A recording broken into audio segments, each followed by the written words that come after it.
Hello, highly sensitive person, and welcome to this week's episode of the Highly Sensitive Club. It is episode 91, y'all, and I have a very special guest on today. We're going to laugh and have a great time. My guest today is Billy Burgess, a coach, gamer, and fabulous human all around. Billy, tell us a little bit about yourself. Hi, my name is Billy, or if you are a gamer, people call me Bear. Either one's fine. I spend most of my time playing games, but when I'm not playing games, I'm typically trying to help people in the coaching aspect. I get to be me, help people, and play games at the same time. It's pretty fucking sweet. It's the best of all the worlds, Yes, yes. it is. A lot of highly sensitive people love gaming. We love stories. We're all up in fantasy worlds and being in other places because our imaginations are so rich. So I know a lot of people are going to resonate with what you talked about. Yes. And I want to start by asking, do you consider yourself sensitive, highly sensitive, an empath, or a combination of all of those things? I know that I'm a very heavy empath, but I had never asked myself if I was sensitive or highly sensitive. I wouldn't say that I'm highly sensitive. I think I'm just really empathic towards people. How does being an empath show up in your life? I actually really feel people. Like, if you're physically around, I can definitely tell if something's up or eating at you in any way. That's kind of how it's shown up for me. And at first, it was a little weird because I wasn't really understanding what I was doing. I was just like, yeah, this person's not really feeling good about themselves, but they're not talking about it. But I know that there's something underneath there. So it was very confusing at first. When did that start? Like, when did you first notice that you were picking up on other people's emotions? Oh, very early on in my life. I mean, probably like 6 or 7.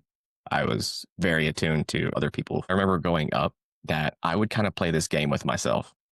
I would try to actually put myself in other people's eyeballs. I wanted to try to imagine what other people were seeing from their viewpoint rather than how I see them or what I think they are actually looking at. How did it go? What's one of your most memorable experiences with that? I guess it's a weird way of being present as a young age because I was really in tune. Like, I wonder what they're actually looking at. And I would take their view in consideration. I would say, okay, are you focused on the tree over there? Are you focused on the bird over there? And then that kind of made me feel like, what are you thinking as you're looking at those things? What happened as you were spending time looking through other people's eyes and imagining what they were seeing, what they might have been thinking or feeling? What happened as you practiced that? I think I started to humanize a lot of people. I started to say, you have your own thing in life. I have my own issues or my own thoughts about life. You have your own because you're looking at the world in a different way. I'm not looking at the same tree that you're looking at. I'm looking at something else entirely. But I know that you're not looking at that thing because I've put myself in your shoes briefly. Ooh, that is really juicy. How did your empathic nature change or grow or adjust over time? I feel like it went haywire because as soon as I hit my teen years, hormones hit me hard. I was a kid in high school and I was like, what is going on? I feel myself and everybody else. What the fuck is wrong with me? How do I tame this where I can still feel what you're feeling, but separate myself enough to where I don't let it overwhelm me to the point that I'm shutting down? And then what happened when you moved into adulthood? How do you navigate it now? Ooh, that was actually the toughest part because as a teenager or as a child, I kind of taught myself wrong. This is where those people pleasing habits started popping up. From my teen into my adult life, I started people pleasing left and right. I'm a very goofy individual. That's how that shows up. I would be burning myself out. So I had to So undo that. if I'm hearing this right, you were people pleasing by being very bubbly, very happy go lucky. So you were trying to make everybody else feel good around you and you were doing it at your own expense and nobody saw what was happening. Absolutely. Absolutely. If I was sad inside, I swear nobody would ever know. I was very good at having a good poker face. You know, even though you identify as an empath, you have a lot of signals of a highly sensitive person. I didn't start trying to figure this out until I started listening to your podcast. I was like, ah. One of the things that you said that really stuck to me was I hold on to conversations. And I never knew that that was a trait for highly sensitive people. That was something I've been wrestling with for the past week now or so. It's just like, oh, that's part of that. I love having people on the podcast and having conversations like this because so many people don't know that they're highly sensitive until we have these conversations. And I'm like, you're rich in your world, your ability to pick up on other people's emotions and carry conversations, your thoughtfulness and the way that you process the world, all of these kind of sound highly sensitive.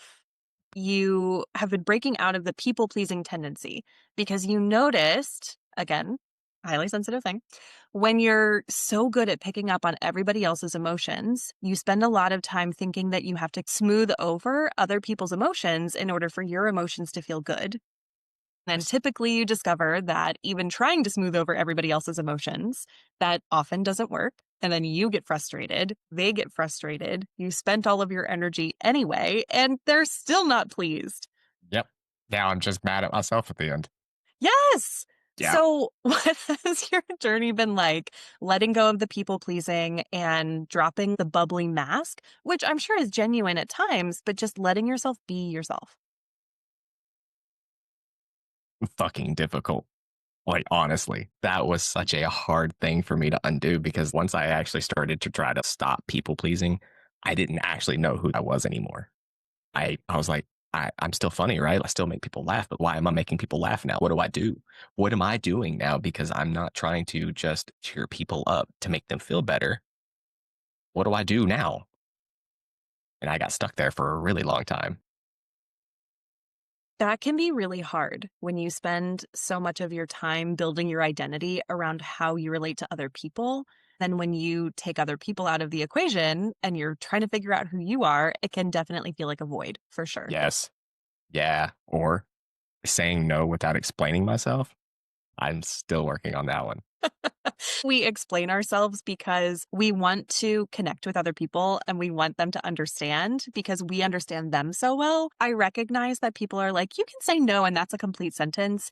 I also find that most of the people I care about like it when I'm like, here's my reasoning behind the no. And they're like, oh, thank you. I understand you better. I was actually having a conversation with my friend this morning about this exact topic. For me, it's not necessarily like I'm trying to defend myself or over explain myself for you to understand. Actually, in fact, if I care about you deeply and you're a very close individual to me, I want you to be informed as to why rather And than me defending myself. yes, it comes from that place of being proactive and wanting to be understood Right. rather than being reactive and defensive and Yes. feeling like you have to prove something or you have to convince other people. Yeah. Yeah. I figured that one out. That one definitely for me stems from a place of not feeling like I was heard as a kid. What is the current answer of why you like to be funny and why you're still bubbly at times and you don't have to do it all the time? It's a way for me to be a leader and be strong for other people. It's actually doing them a service by showing them and telling them that I know that you need a smile today. I'm sorry. I normally I'm a very bubbly and happy go lucky person, just not fucking feeling it today. Plain and simple. How do they And respond? honestly, not how I thought. At first, it's a little different, right? Especially like if it's like my coworkers. They know me day in and day out as this one person who is unfaltering as far as humor goes. So the first day that I show up and I go, I'm having a bad day. What's wrong with that guy? They're like, "What? Who replaced Billy?" Yeah. After a while, though, they actually start to get curious, which is weird because then that means they actually care. Yeah, because you let them care. You give them the opportunity to see who you really are. Yes. Yeah. And then what happens? You find out that you've kind of been training people on how you want to be received in a way. If I've never had any issues, I'm always happy. You subconsciously are trained to go, he never has a bad day. I can always come to him. Preach from the pulpit of Billy Burgess. Yes. I don't even know what a pulpit is. It's a place where you lecture other people and give them advice. I thought it was the stuff inside the orange. That's the pulp, Billy, the pulp. Yeah. Yeah. Yeah. You're not wrong. You're not wrong. For those of you who are not watching this and who are listening, Billy just sipped from a giant cup that says size matters. You're welcome for all of you listeners. It was a really beautiful moment. I come prepared. Do come prepared. Okay, now that I've grilled you on how you have been living in your own transformation, I assume this is how you got into coaching too, right? You started to see these opportunities where you wanted to grow, you wanted to move past this box that you created for yourself. What got you into coaching? From about the time that I was 20 up until now, I'm 33 now, I had spent the prior years trying to understand my brain. I came from a severely depressed brain that was hiding how I felt, that was secretly angry at the world. So over those 10 years, I was tired of it. I was just tired. I got to figure something out, right? So I cultivated a lot of self help and embodying a whole lot of different teachings. I tried to understand various religions and spiritual practices. I tried to understand meditation. I tried to understand how successful people's brains worked. I spent so many years just learning various avenues of how your brain possibly works. And I've just made some weird fucking hybrid that works. At that point, I was like, how do I help this? I got stuck for a little bit. I was like, well, I guess I'm just stuck at a cabinet shop, right? Then I found coaching. I brought this up to my wife and she said, do it, do it, do it, do it. I didn't have a choice. I still don't have a choice. You followed her sage advice. Yes, absolutely. I want to just recap this briefly because the reason I ask all of these questions is because I want other highly sensitive people to know. Spoiler alert, pretty sure you're a highly sensitive person, Billy. I want other highly sensitive people and empaths to know they are in very good company. A lot of us have had very similar experiences. I talk very openly about my depression and anxiety as well. And for me, going to a counselor and going the therapy route was really powerful. But what I heard from your story is that you were able to figure it out by piecing your own puzzle together, making it from scratch. And it was probably a combination of games and books and podcasts and meditation and buying courses and listening to audiobooks. You just created your own path out of a depressed brain, navigating being neurodivergent, neurospicy on your own. That's pretty fucking incredible. It definitely was hard. I'm not going to sugarcoat that. There was a lot of times I actually did want to give up, and I mean that wholeheartedly. But my empathic self was terrified of how I would make other people feel. So I just tried to figure it the fuck out. You have found your path. You're figuring out how to help other people. You're already helping other people. I mean, you've helped a ton of people just since you got into coach training. Yeah. What are you focusing on now in your coaching business? Right now, I'm actually focusing on the needs of the gamers that I'm trying to work with. Off the top of my head, you have streamers who deal with a wide variety of challenges, whether that's self confidence issues or just too afraid to put more out there. That's a huge one in itself, but also relationships. A lot of gamers struggle with relationships, whether they have one and they don't know how to properly communicate, or they're trying to get one and they don't have enough courage to actually get out there. A lot of my clients, whenever they're wanting to have more authentic relationships, I often ask them, what do you hide behind? Like, as far as your online persona, what are you hiding from people to give them that authentic relationship? I get a variety of answers. I'm afraid of who they'll find is a huge one. You curate this persona online. Like, for me, people see me and know me as Bear, right? People know the bubbly Bear. I'm just cracking jokes in the headset comms. Like, that's what I do. Like, there's never a dull moment if I'm in the chat with you. Some people curate a different persona entirely. Maybe they're secretly longing at home, but when they come online, they give you the exact opposite. They've got these grand life stories, or they've just really overdone their personality to the point that you don't know that they're hiding something from you. I like closed environments for Ah, my gaming. I'm impressed that you go into online spaces and you're one of those people who is bigger than life in the best way. I do have people in my life who play Fortnite or Overwatch or play Marvel Rivals, and I can hear the toxic nonsense that people say when they're playing games with complete strangers online. So, yes. first, I imagine that you being an authentic source of positivity in those spaces and making people laugh is probably a huge breath of fresh air. And I bet you have a lot of empathy and you understand people who are coming to it from all these different places because they're all trying to get that sense of connection or that sense of purpose from playing. Absolutely. I try to use my powers for good, not evil. What are some of the masks that gamers wear when they're going into these online spaces? I think a big one that pops up is imposter syndrome. I actually just had a conversation with one of my clients last night about you kind of take victories away from yourself.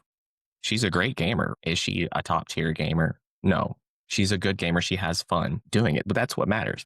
But when she's done, she's like, oh, I suck at that game. I hate it. I hate that I suck so bad. Whereas you logged in to have fun. That's why we came here. Comparison is a huge thing. I believe it, especially if you're playing competitive games. You're comparing yourself to people who might be professional gamers. They might be making money and making their living off of gaming. They have a ton of time to practice and get better at it. I find the same thing with highly sensitive people. Whether you're comparing yourself to someone else's business or someone else's job or someone else's health journey or their relationship journey, it's so easy to take your chapter 1 or 2 and compare it to someone else's chapter 10 or 15 or 20 and then make yourself wrong for it. Yeah. I had a client paint a perfect metaphor as far as comparisons go.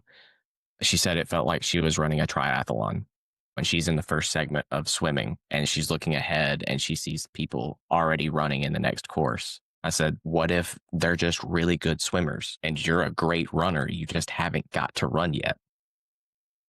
That shifted it entirely, that you could be better in some segments and not as good in others. Also, triathlons are hard.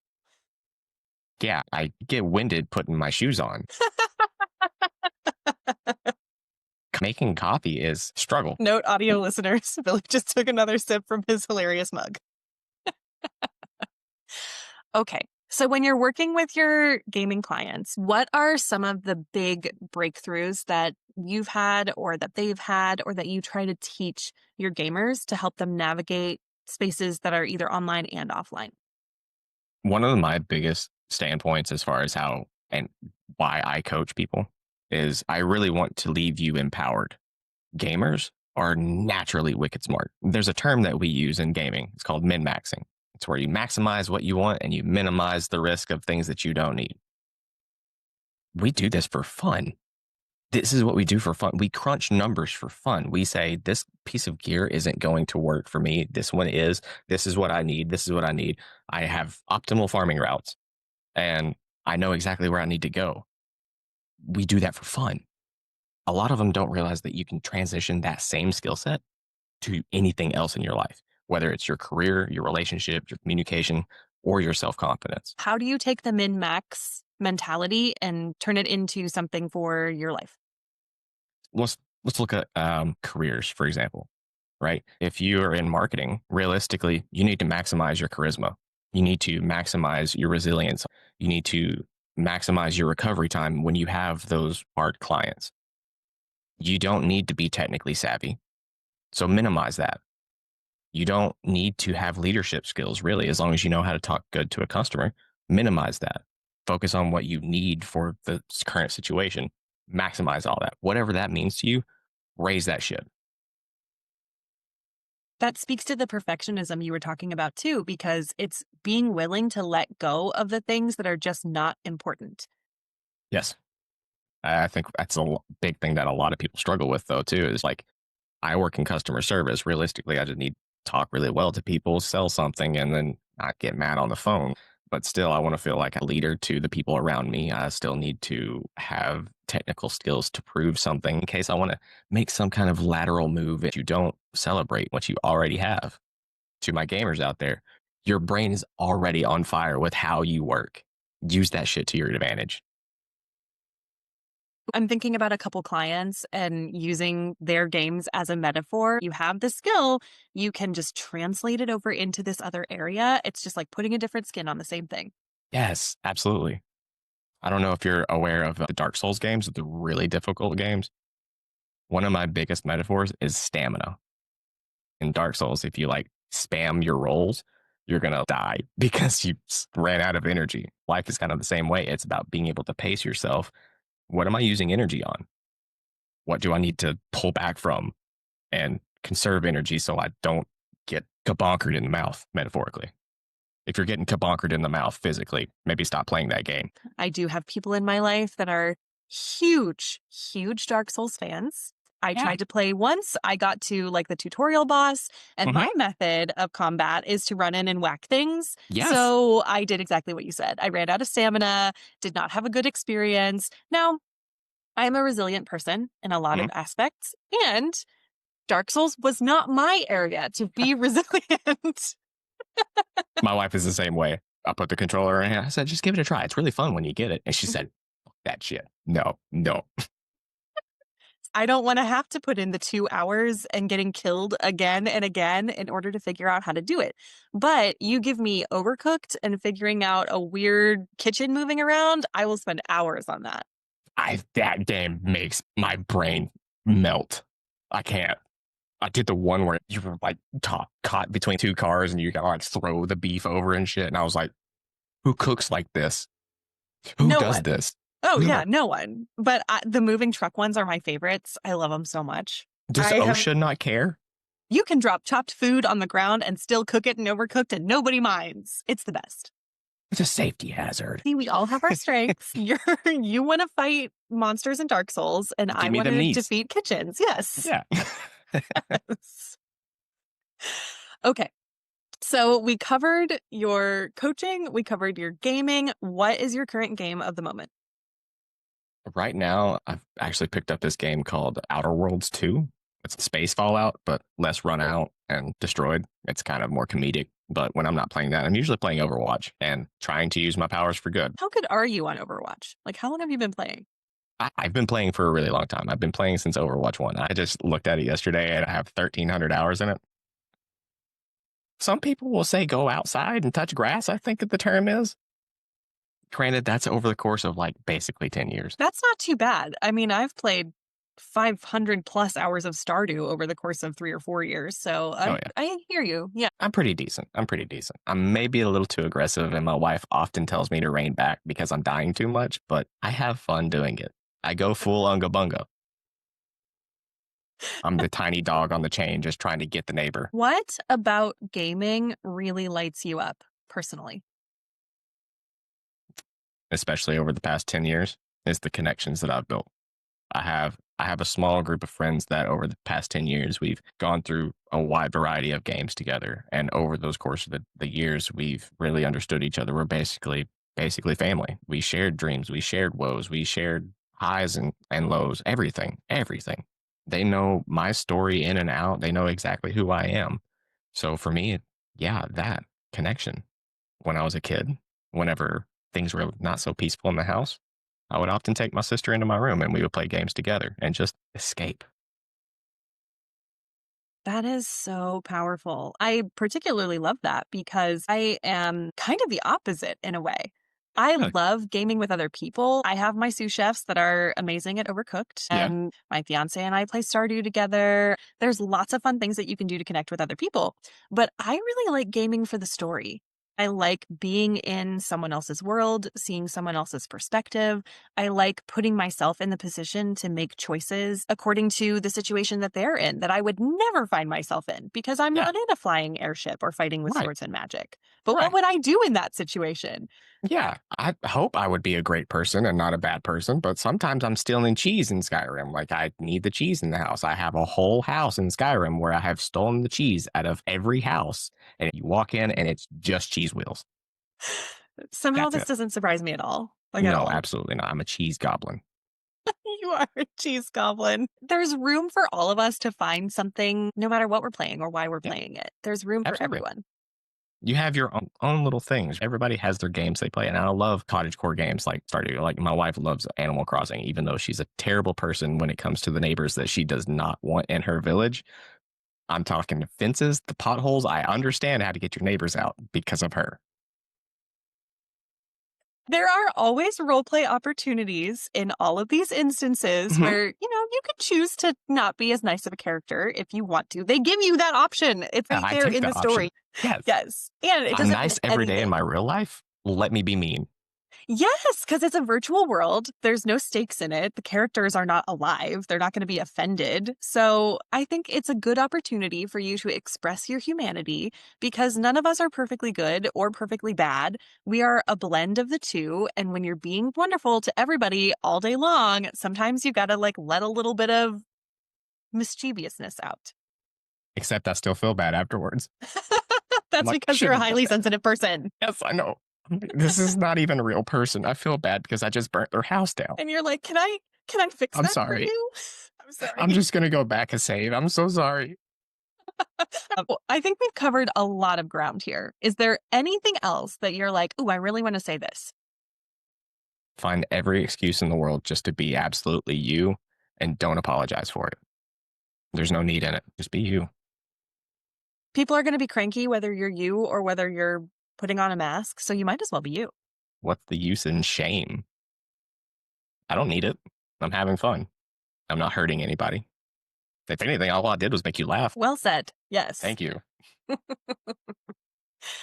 If someone wants to find you Not and they're enough. like, I could really use some coaching from Billy. I want work on my relationships. I want help with my career. I want to be able to translate these skills into my real life. How can they connect with you?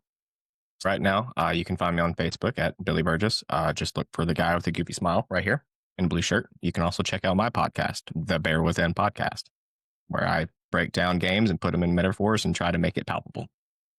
It is an excellent podcast. I have Thank you. gotten a lot out of your episode so far, and I will put Thank you. all of that info in the show notes as well. So if you're watching or listening, you can just click the show notes and look below to find out all of Billy's info. And with that, I think that wraps up our convo. What is the big takeaway that you want people to grab from this episode?